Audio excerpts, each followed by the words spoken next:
मेरी बेचारी इकलौती मैथ्स जो पहुंच गई सन पे। इस लाइन को कभी मत भूलिएगा। मेरी बेचारी इकलौती मैथ्स जो पहुंच गई सन पे। भाई इसरो नासा उसके सूरज के चारों तरफ उसका जो वायुमंडल है उसके आस पड़ोस भटकने के नाम से डरते हैं क्योंकि वहां पे तो भस्म हो जाएगा। लेकिन क्यों टेंशन ले रहे हैं भाई, हम मैथ्स के स्टूडेंट हैं तो मैथ्स को पहुंचाएंगे सन पे। चलिए मैथ्स अगर सन पे पहुंच गई है तो भाई यानी कि अपना जो भी सौर मंडल है उस सौर मंडल में सारे प्लेनेट को क्रॉस करते हुए पहुंची होगी सूरज की तरफ। इतनी जरूरत किसमें है, मैथमेटिक्स में है।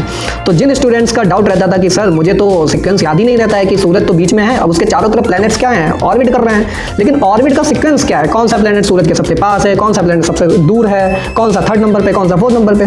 तो यही जो मंत्र मैंने आपको बताया है, इस मंत्र को रट लीजिए और देखते हैं कि कौन सा प्लैनेट किस नंबर पे आता है।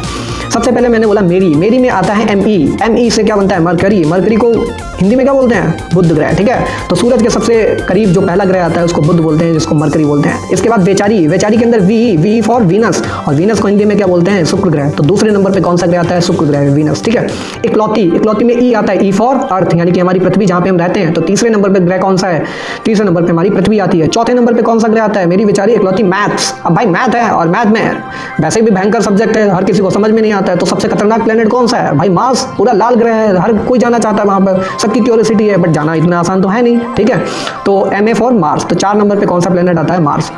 मेरी बेचारी इकलौती मैथ्स जो में जे से क्या होता है, जुपिटर यानी कि बृहस्पति ग्रह आता है मार्स के बाद 5वें नंबर पे।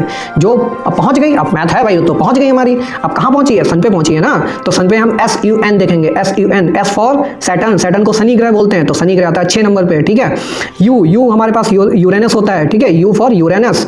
तो उसके बाद कौन सा ग्रह आता है, 7 नंबर पे यूरेनस। उसके बाद लास्ट में आता है एन फॉर होता है नेपच्यून। ठीक है, अरुण और वरुण ग्रह, नेपच्यून ग्रह बिल्कुल लास्ट में आता है। तो 8वें नंबर पे आता है नेपच्यून। और इसके बाद भी हमारे सौर मंडल से निष्कासित कर दिया गया था, तू तेरा कोई काम नहीं है, तेरी हाइट ही नहीं है। तो जिनकी हाइट नहीं है उसको रिजेक्ट कर दिया जाता है। कौन सा प्लेनेट है, डार्क प्लेनेट को क्या बोलते हैं, यम, हिंदी में उसको बोलते हैं यम।